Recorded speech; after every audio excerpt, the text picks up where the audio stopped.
কি করবো, ম্যানেজ করবো।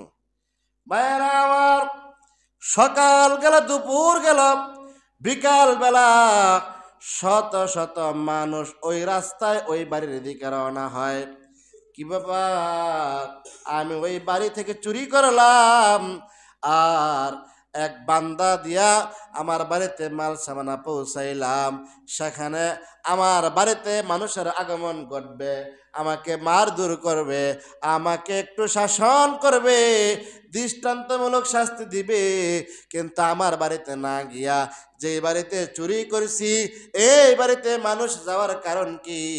এক পা দু পা হাঁটি হাঁটি করে যখন জুনায়েদ বাগদাদি রহমতুল্লাহ আলাইহির বাড়ির আঙ্গিনার মধ্যে প্রবেশ করলেন, চোরের আর চিন্তা বাকি নাই। এই গেট দিয়ে আমি চুরি করার জন্য ঢুকছিলাম, এই গেট দিয়ে আমি মাল সামান নিয়ে বের হয়েছিলাম এই বাড়িতে, এই বাড়ি। তাহলে এখানে মানুষ আসার কারণ কি? একটু ভিতরের মধ্যে প্রবেশ কইরা দেখে যেই মানুষটাকে দিয়া আমি বোঝা বহন করাইয়া আমি আমার বাড়িতে নিয়ে গেলাম, এই মানুষটার জন্য সামনে হাজার হাজার মানুষ বৈশা রয়েছে। বলেন সুবহানাল্লাহ। ভাইয়েরা আমার, তাহলে বড়দের হাল ছিল এমন, এক পকেটের মধ্যে হাত দিছে বলে ভাই আমার ডান পকেটের মধ্যে কিছুই নাই, বাম পকেটে কিছু আছে, এটা তুমি নিয়ে যাও। চোরকে ডাক দিয়া বলে, ও চোর, তুমি আমার পকেটের মধ্যে হাত দিলা কেন? চোরে বলে, হুজুর আপনার পকেটের মধ্যে আমার রিজিক। জোরে বলেন নাউজুবিল্লাহ। চোরে কি কয়? আপনার পকেটের মধ্যে আবার কি রিজিক?